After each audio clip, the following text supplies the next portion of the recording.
Presidential hopeful Jimmy Wanjigi will spend the night at the Kamukunji police station after he was arrested this evening over fraud claims.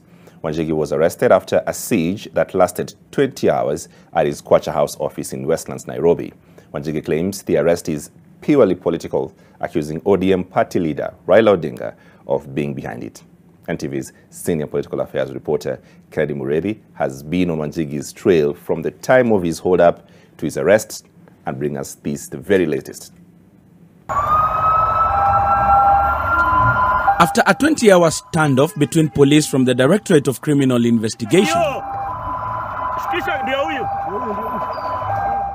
and presidential aspirant Jimmy Wanjigi, he was finally arrested and escorted in a convoy of police vehicles that included a Land Cruiser belonging to a special unit of the DCI, headed towards Kamukunji police station, where he will spend the night.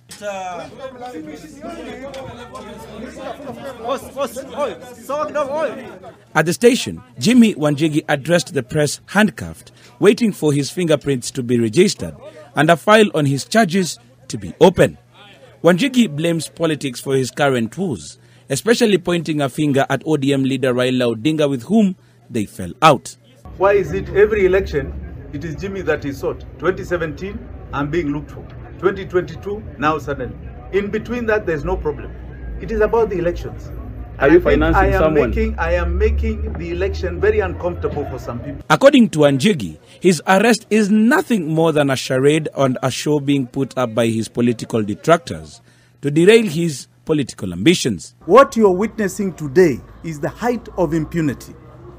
Complete height of impunity on top of persecution. This is persecution. And I want to tell you, this persecution that began many, many years ago, all the way back in 2014 when this Jubilee government got to power. I want to say, as just my good friend here, the court clerk, has told me, power has an expiry date. It is coming. It is very near. A charge sheet that accompanied his arrest warrant notes that he was being sought in connection to fraudulent acquisition of land, where he and his wife Irene Zisa Wanjigi are co-accused. The amount in question is about 56 million shillings. Wanjigi says the case is nothing but a witch hunt. Properties that my wife bought many, many years ago, that people tried to take from us on General Mathenge Road, a few plots from my own Kwacha office. That plot, which we went in 2018 to complain that there are some fraudsters who are taking it away, that suddenly now we are the culprits. I want to tell you here now, I'm not even a director or shareholder.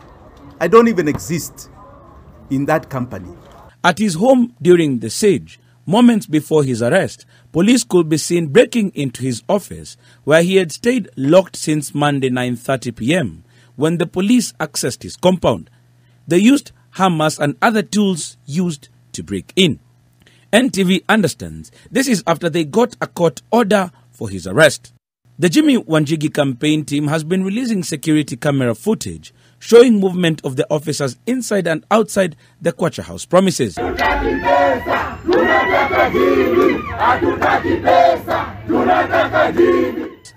Tuesday morning, his supporters thronged his home, shouting at the officers and demanding his release.